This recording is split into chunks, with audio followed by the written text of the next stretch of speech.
तो जी हाँ, तो दोनों ही पार्टियों ने पूरी ताकत झोंक दी थी। हालांकि खुद कृषि मंत्री ने माना है कि वहां पर कांग्रेस की पारंपरिक जीत रही है। उनका कहना है कि कुछ ऐसी अगर बात की जाए पेटलावद हादसे की वजह से थोड़ा असर हुआ है, लेकिन ज्यादा नहीं। इस विषय पर हमारे साथ चर्चा करने के लिए जुड़ चुके हैं गोविंद बालू जी, जो कि बीजेपी प्रवक्ता है मध्य प्रदेश से। गोविंद जी, इंडिया न्यूज पर आपका स्वागत है। वहीं त्रिलोक तिवारी जी जुड़ चुके हैं, जो कि कांग्रेस प्रवक्ता है। त्रिलोक जी, आपका भी इंडिया न्यूज पर स्वागत है। वहीं प्रकाश भटनागर जुड़ चुके हैं, जो कि राजनीतिक विश्लेषक है। प्रकाश जी, इंडिया न्यूज पर आपका बहुत बहुत स्वागत है। प्रकाश जी, अगर देखा जाए तो खुद कृषि मंत्री का कहना है कि वो मान चुके हैं कि पारंपरिक सीट रही है। अगर देखा जाए रतलाम की हम बात करते हैं, झाबुआ की बात करते हैं, उनका मानना है कि वो पारंपरिक सीट रही है। अगर देखा जाए खुद शिवराज सिंह चौहान गए थे, उन्होंने कई जनसभाओं को संबोधित किया था। तो ये मान लिया जाए, क्या अब मुख्यमंत्री पर भी लोगों को भरोसा नहीं रहा? विकास के मुद्दे को बीजेपी ने फोकस किया था इस चुनाव में।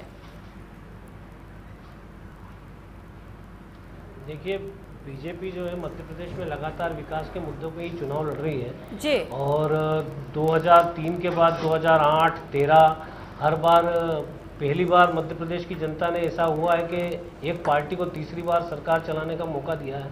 तो मुझे लगता है कहीं ना कहीं जनता संतुष्ट रही होगी, तभी बार बार बीजेपी को अवसर यहाँ पे लोगों ने दिया है जी। रही बात झाबुआ की, तो मैंने पहले भी बताया था कि झाबुआ कांग्रेस की परंपरागत सीट है और झाबुआ में कांग्रेस बहुत मजबूत है। एकजुट होकर कांग्रेस लड़ी, उसका नतीजा कांग्रेस की जीत के तौर पे सामने आया है और कांग्रेस को इस जीत के आधार पे तय करना चाहिए कि उसके सारे नेता बैठे आपसी मतभेद भुलाएं और जनता के हित में काम करें। जैसा अभी जीतू पटवारी ने कहा है जी कि जनता किसान नो आंसू रो रहा है, तो किसान के अंदर उस आक्रोश को भुनाने के लिए सारे नेता अभी हाल अरुण यादव पद यात्रा कर रहे हैं, लेकिन उनकी पद यात्रा में जो मध्य प्रदेश में कांग्रेस के बड़े नेता हैं वो कहीं दूर दूर तक साथ नहीं है। तो मुझे लगता है कि कांग्रेस के जो बड़े जी प्रकाश जी, इससे साफ दिख गया है, जो ये मतदान हुआ है, जो ये रिजल्ट है, उससे ये साफ दिख गया है कि अगर देखा जाए झाबुआ की बात करते हैं तो झाबुआ में इसके पहले भी कांग्रेस जीतती आ रही है, कांग्रेस जीती। अगर देवास की बात की जाए तो बीजेपी जीते। तो कोई इसमें देखा जाए कोई चेंज नहीं आया, खुद दोनों ही पार्टियों ने पूरी ताकत झोंकी थी। अगर देखा जाए तो कह सकते हैं कि खुद कृषि मंत्री ने कहा कि पेटलावद हादसे की वजह से असर हुआ है। खुद शिवराज सिंह चौहान गए थे, लेकिन क्या जनता पर इसका असर नहीं आ पाया? जिस तरीके से परंपरा के तौर पर जनता जीत दे रही थी, उसी तरह कांग्रेस को इस बार भी जनता ने कांग्रेस पर ही भरोसा किया है। देखिए, मतलब लगातार जब झाबुआ में उपचुनाव की स्थिति बनी तब से मुख्यमंत्री लगातार झाबुआ में जा रहे हैं और झाबुआ की कठिनाइयों का भारतीय जनता पार्टी को भी पता था, सरकार को भी पता है और शिवराज सिंह चौहान को भी पता है। तो लगातार तब से बराबर हर सप्ताह शिवराज सिंह चौहान झाबुआ गए। झाबुआ में जाके उन्होंने तरह तरह की घोषणाएं की, जनता को लुभाने का पूरा प्रयास किया। दूसरी तरफ कांतिलाल भूरिया को ये पता था कि उन्हें चुनाव लड़ना है। कांतिलाल भूरिया का वहाँ पर असर अच्छा है और उन्होंने तब से मेहनत जो चालू की और जो उम्मीदवार बीजेपी ने दिया था, जिस आधार पे उन्होंने सोचा था कि सहानुभूति वोट का लाभ मिल जाएगा, तो पेटलावद का जो हादसा हुआ था, फिर जो जिस तरह का एटीट्यूड निर्मला भूरिया का है, उसके मुकाबले मुझे लगता है कि वो एक कमजोर कैंडिडेट साबित हुई कांतिलाल भूरिया के सामने। और मुख्यमंत्री ने जो मेहनत की वो भी बेअसर साबित हुई। तो कुल मिला के बीजेपी को सोचना पड़ेगा कि जहां उसने इतनी मेहनत की, बिल्कुल प्रकाश, एक अहम बात आपने कही कि अब बीजेपी को सोचना पड़ेगा। झाबुआ को उसने जीता तो आखिर फिर क्या कारण था? जी प्रकाश, एक अहम बात उठ रही है कि बीजेपी को अब सोचना पड़ेगा। गोविंद जी, क्या कहेंगे आप? खुद मुख्यमंत्री स्टार प्रचारक माने जाते हैं बीजेपी के बाद। जी गोविंद जी, स्टार प्रचारक कहे जाते हैं मुख्यमंत्री शिवराज सिंह चौहान, स्टार प्रचारक हैं और अब बीजेपी को सोचना पड़ेगा। देखिए कि लगातार इतनी मेहनत के बाद भी इस सीट को हासिल नहीं कर पाए। गोविंद जी, क्या आप जनता का भरोसा कह सकते हैं कि मुख्यमंत्री पर कम हो गया है? उन्होंने विकास के मुद्दों के उठाए थे, कई लोक लुभावने वादे भी किए थे, तो क्या अब जनता का भरोसा हट रहा है? आपको क्या लगता है, क्या ऐसी वजह रही जनता ने? मैंने पहले भी कहा जी।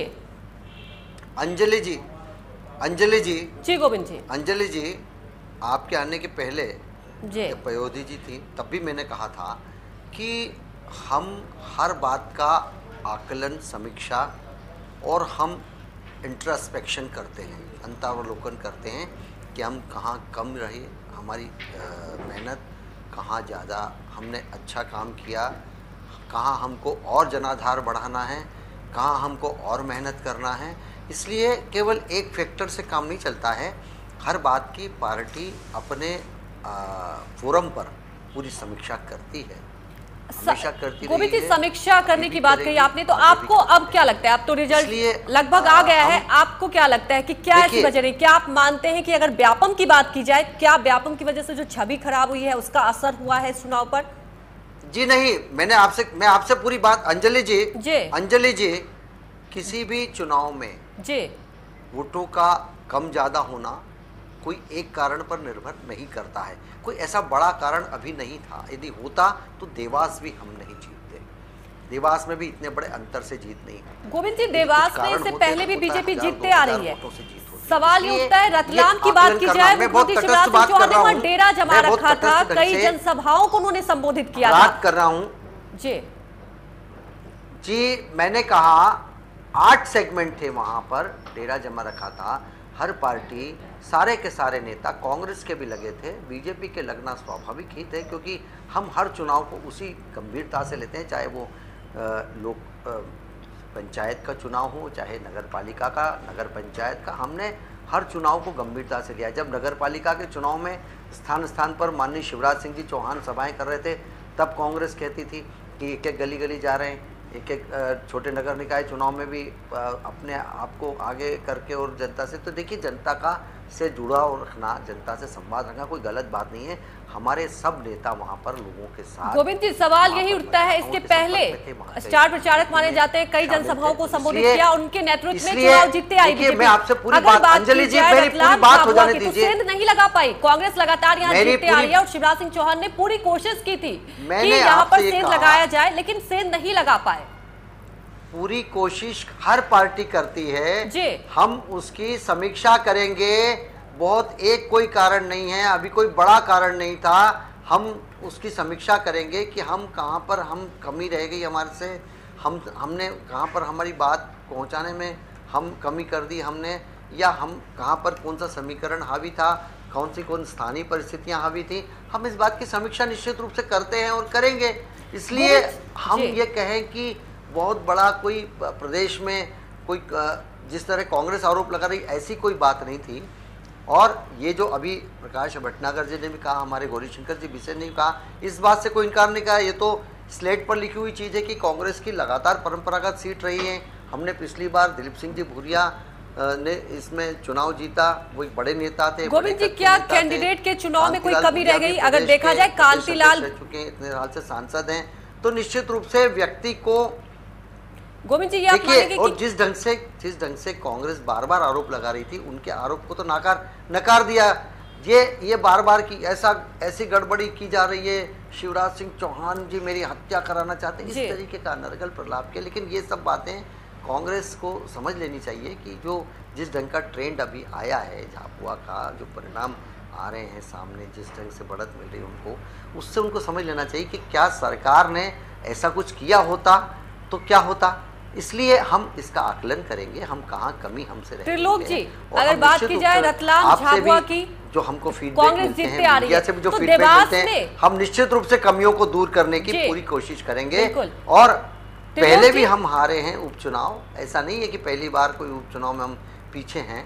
गोविंद जी, हालांकि ये आप मानते हैं कि हार हुई है और जिस तरीके से पार्टी ने पूरी ताकत झोंकी थी, अगर रतलाम झाबुआ की बात की जाए, पार्टी ने पूरी ताकत झोंक दी थी, लेकिन सफलता नहीं मिल पाई। कई ऐसी कमियां रही हैं, उस पर बीजेपी को पूरा शेष है तो आप ये जो आगे पीछे हो रहे हैं, कमियां क्या रही? त्रिलोक जी, आप ये मानते हैं कि रतलाम झाबुआ की बात की जाए, बीजेपी से पहले भी वहां पर नहीं जीती है, कांग्रेस जीतती आ रही है। देवास की बात की जाए, आपको लगता है कि विपक्ष ने मुद्दे उठाने में कमी की है? विपक्ष मुद्दे, अगर बात की जाए, हर बार देखा जाता है विपक्ष मुद्दे को उठाती है, लेकिन आपसी जो कह सकते हैं आप सहमति, कांग्रेस में कमी दिखती है। अगर इस बात आप कह रहे हैं कि रतलाम झाबुआ की बात की जाए तो कांग्रेस से पहले भी जीतती आ रही है, देवास में कांग्रेस नहीं जीत पाई, तो आप ये मानेंगे कि विपक्ष के तौर पर आप लोग ये मुद्दे नहीं उठा पाते हैं, आप लोग सीधे तौर पर सरकार को नहीं घेर पाते हैं?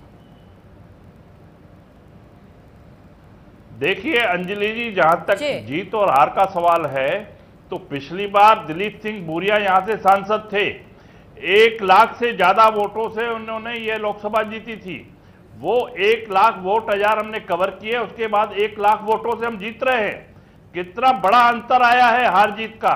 जहां तक नीतियों का सवाल है कि वहां की जनता ने देखा है कि मध्य प्रदेश के अंदर किस तरह से एक निराशा का माहौल है। जिस विकास के मुद्दे को लेकर ये आए हैं, उस विकास के मुद्दे की पोल यहां रतलाम झाबुआ के अंदर खुल गई है। आज 8 विधानसभा में 7 विधानसभा पर कांग्रेस की जीत हासिल हुई है। जिस प्रकार से 8 में से अगर 7 विधानसभा पे कांग्रेस जीतती है तो ये पूरी तरह से नैतिक जवाबदारी शिवराज सिंह चौहान की बनती है, जिन्होंने हर प्रकार का हथकंडा इस लोकसभा उपचुनाव को जीतने के लिए लगाया। जहां तक मोदी का सवाल है, जिस प्रकार से झूठे वायदे करके, चाहे महंगाई का सवाल हो, चाहे गाय का मसला हो, चाहे राम मंदिर का मसला हो, चाहे दूसरे कारण हो, चाहे काले धन की बात हो, गोविंद जी, आपको लगता है कि क्या इसका असर पड़ा है? अगर बात की जाए मध्य प्रदेश में भी इसका असर पड़ा है। हालांकि कुछ दिन पहले ही बिहार विधानसभा चुनाव हुए थे, उसमें बीजेपी को कड़ी मात मिली थी। आपको क्या लगता है, क्या इसका असर पड़ा है? अगर बात की जाए इसके पहले, अगर शिवराज सिंह चौहान की बात की जाए, जिस तरीके से वो जनता के बीच जाते थे और जनता उन पर क्या भरोसा टूटा है बीजेपी पार्टी पर? अंजलि जी, अगर उसका असर होता, अंजलि जी, यदि उसका असर होता तो देवास पर भी होता। देवास में बड़ा बहुमत के साथ हम चुनाव जीत गए हैं। मैं समझता हूं कि ऐसी कोई बात यहाँ नहीं थी कि बिहार के या सब स्थानीय परिस्थितियों का मालू जी पहले 52,000 से जीते थे, अभी 30,000 से जीते हो, 22,000 वोट घटे हैं। स्थानीय परिस्थितियों का देखिए दीपानी जी, आप जब बोल रहे थे तो मैं बोल रहा था कि आपने अपनी पूरी बात कही ना, हमारी बात सुनिए, आप हमारी बात भी पूरी सुनिए। हम बिल्कुल आप कहिए। आप लोगों ने जिस ढंग का अनर्गल प्रचार किया सरकार के खिलाफ, प्रशासन के खिलाफ, और कि शासन का दुरुपयोग किया जा रहा है, ऐसा कहीं आपको दिखा? अगर ये आपकी जो बढ़त है उससे कहीं आपको लग रहा है ऐसा कि ऐसा हुआ होगा? इस तरह की झूठी बातों से जनता कभी भ्रमित होने वाली नहीं है। मैंने फिर कहा आपसे कि स्थानीय परिस्थितियां कुछ कारण होते हैं अलग अलग स्थान के, नहीं तो हम जो अभी अंतर दिखाई दे रहा है, अभी परिणाम पूरे आना बाकी हैं, लेकिन जो अंतर दिखाई दे रहा है उससे हम उसका आकलन करेंगे, हम उस परिस्थितियों को देखेंगे कि आखिर ऐसा क्यों हुआ। गोविंद जी, जिस तरीके से वादे की बात की जाए, किसानों के मुआवजे की लगातार बात कही जा रही थी, किसान को मुआवजा नहीं मिला, लगातार किसान आत्महत्या कर रहे, तो आप ये माने कि घोषणाएं की जाती है लेकिन उसको पूरा नहीं की जाती, उसका असर दिखा है चुनाव में।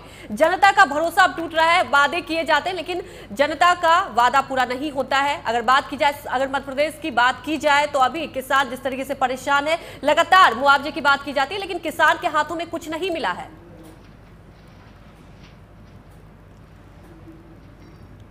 देखिए, कई बार चुनाव में बड़ा स्थानीय असर होता है। प्याज के मुद्दे पर हम लोग चुनाव हार गए। स्थानीय एक बहुत ही छोटा सा सेगमेंट, एक छोटी सी बात होती है जिस पर बड़ा एक जनमत का उसी समय भावना प्रधान झुकाव हो जाता है। इसलिए हम ये कहें कि सरकार पूरी तरह फेल्योर रही है, इसको मैं ठीक नहीं मानता इस आकलन को, क्योंकि देवास के उपचुनाव के परिणाम को भी हमको देखना होगा। यदि हम झाबुआ रतलाम का आकलन कर रहे हैं तो एक सरीका ट्रेंड पूरे प्रदेश में होना चाहिए। 14 नगर निकाय अभी जीते हैं हम, जिला पंचायत अभी जीते हैं हमने इसके पहले उपचुनाव हुआ वो जीता है। देखिए, इससे हम ये आकलन कर लें कि सरकार हर मोर्चे पर विफल है, हम जनता का विश्वास खोते जा रहे, तो ये उचित भी नहीं है और ये आकलन के लिए ठीक भी नहीं है। इसलिए स्थानीय कई परिस्थितियां होती हैं, उनका आकलन करना चाहिए और उस आधार पर हम उसका फैसला करेंगे कि आखिर कहाँ कमी हमसे रही है। क्या आप मानेंगे, क्या कैंडिडेट के चुनाव में कोई कमी रह गई? आप जैसे कह रहे हैं कि हमें कहाँ काम करना है, हमें कहाँ पर और हमारे जनाधार को बढ़ाना है, जहाँ हमें समर्थन मिला है उसमें और समर्थन इजाफा करना है। ये लगातार हमारे चिंतन का विषय रहा है, हमारी कार्य पद्धति में इस बात का विषय रहा है। गोविंद जी, विकास सबको चाहिए, मुख्यमंत्री खुद देखिए विकास तो वही है, अगर विकास नहीं होता तो तीसरी बार सरकार नहीं बनती, 14 नगर निकाय नहीं जीतते, जिला पंचायत नहीं जीतते, छोटे छोटे चुनाव भारतीय जनता पार्टी नहीं जीतती। अब क्या जनता का भरोसा, सवाल यही उठ रहा है गोविंद जी कि क्या अब जनता का भरोसा कम हुआ है? अगर स्थानीय परिस्थितियां भी होती है, कुछ छोटे छोटे आकलन करना होते हैं जिसमें कई मिस्टेक होती है, इसलिए हम इस बात को बिल्कुल सिरे से इनकार करते हैं। जिस सरकार ने प्रदेश को विकास की एक ऐसी राह दिखाई कि कांग्रेस को लोग बंटा ढार के रूप में जानते हैं। आज भी किस तरह इस प्रदेश का उन्होंने बंटा ढार किया और किस तरह अब विकास के प्रतिमान गढ़ रहा है मध्य प्रदेश। स्वर्णिम मध्य प्रदेश की तरफ मध्य प्रदेश के कदम बढ़ गए हैं। हर बात में मध्य प्रदेश आगे है, विकास के हर मोर्चे पर आगे है, उद्योग व्यापार। लेकिन देखिए, किसानों का जहाँ तक सवाल, ये प्राकृतिक आपदा का विषय है और ये हमारे किसी के हाथ में नहीं। लेकिन उसके बाद सरकार को किसानों के पर ध्यान देना, उनकी पीड़ा के साथ सहभागी बनना, इसमें मध्य प्रदेश सरकार आगे अग्रणी रही है और अग्रणी भूमिका रही है किसानों क्या आप इस बात से सहमत हैं कि गोविंद जी का कहना है कि विकास की बात की जाए, प्रदेश विकास के स्वर्णिम को चुन रहा है कांग्रेस। त्रिलोक जी, अनर्गल प्रलाप अगर विपक्ष की बात की जाए, झूठी बात करती है, मध्य प्रदेश में लगातार किसान आत्महत्या कर रहे हैं, आप ये मानिए कि विपक्ष मुद्दे को अच्छे से उठा नहीं पाई, जनता से जुड़ा हुआ मुद्दा था। देवास की बात की जाए, देवास में से पहले भी बीजेपी जीतते आ रही है, आप वहां भी सेंध लगा सकते हैं। जी मुझे बोलने दीजिए जी। देखिए जहां तक अंजलि जी किसानों का सवाल है, हमने देखा पिछले 3-4 साल से मध्य प्रदेश के अंदर अल्प वर्षा, अति वर्षा या ओले गिरे या इस बार वर्षा नहीं हुई। तो जो यूपीए की सरकार थी 3 साल पहले बिना किसी केंद्रीय जांच दल के 457 करोड़ की राशि केंद्र सरकार ने दी थी और जब जाते जाते भी यूपीए सरकार ने बिना केंद्रीय दल के आंकलन किए हुए 250 करोड़ की राशि इनको दी थी। उसके बाद अतिरिक्त राशि और मिली, बीमे का पैसा और मिला। लेकिन जब एनडीए की सरकार है, मध्य प्रदेश का किसान भूखा मर रहा है। आप सुनिए, 100 करोड़ की राशि केवल मिली है और मध्य प्रदेश की सरकार ने मध्य प्रदेश की सरकार ने आप बोलने दीजिए, मुझे बोलने दीजिए। सरकार से ज्यादा मदद एनडीए की सरकार कर रही है। त्रिलोक जी, आप जिस तरीके से मुद्दे को उठा रहे हैं, आप यहाँ मुद्दे उठा रहे हैं, अगर बात की जाए तो आप जनता के बीच इस मुद्दे को नहीं उठा पाते हैं। आप ये मानते हैं कि कमियां रही, अगर देखा जाए प्रदेश में अन्नदाता की जो हालत हुई है, विपक्ष इस मुद्दे को नहीं उठा रहा। अगर विपक्ष इस मुद्दे को उठाता तो देवास का भी परिणाम कुछ और होता। प्रकाश जी, आपको क्या लगता है जो अभी परिणाम आए हैं, अगर बात की जाए कुछ दिन पहले ही बिहार विधानसभा का रिजल्ट आया था, क्या उसका असर हुआ है? कितनी निगेटिव पॉलिटिक्स हुई थी, कई सारे ऐसे मुद्दे थे, आप ये मानेंगे क्या इसका असर हुआ है इस चुनाव पर? 14 नगर पालिकाओं में उठाया यही मुद्दा। प्रकाश जी, कोई असर नहीं होता है झूठी बात का कभी जनता पर। बिहार का जो अनर्गल बातों का प्रलाप करने से कोई चीज हासिल नहीं होती। वक्त की कमी है। लास्ट कमेंट प्रकाश जी, विपक्ष उन्हीं मुद्दों का असर है, रतलाम आप हार रहे हो। विपक्ष केवल सेंसेशन पैदा कर रहा त्रिलोक है। जी, गोविंद जी, हमारे पास वक्त की कमी है, लोगों को धमका रहा है, डरा रहा है। लास्ट कमेंट प्रकाश जी, आप क्या मानेंगे, क्या अहम वजह रही अगर बात की जाए रतलाम झाबुआ की बात करें, मुख्यमंत्री शिवराज सिंह चौहान गए थे, क्या जनता का भरोसा टूट गया, उसकी क्या कुछ वजह है? कारण है कि ये परिणाम हमारे पक्ष में आए हैं। त्रिलोक जी, हमारे पास वक्त की कमी है, हमारे पास वक्त की कमी है। हम चाहेंगे कि अगर देखा जाए तो कई ऐसी कमियां रही हैं, उस पर आकलन करने की जरूरत है। आप सभी मेहमानों का इंडिया न्यूज से जुड़ने के लिए बहुत बहुत शुक्रिया। इसी के साथ इस बुलेटिन में फिलहाल इतना ही। नमस्कार।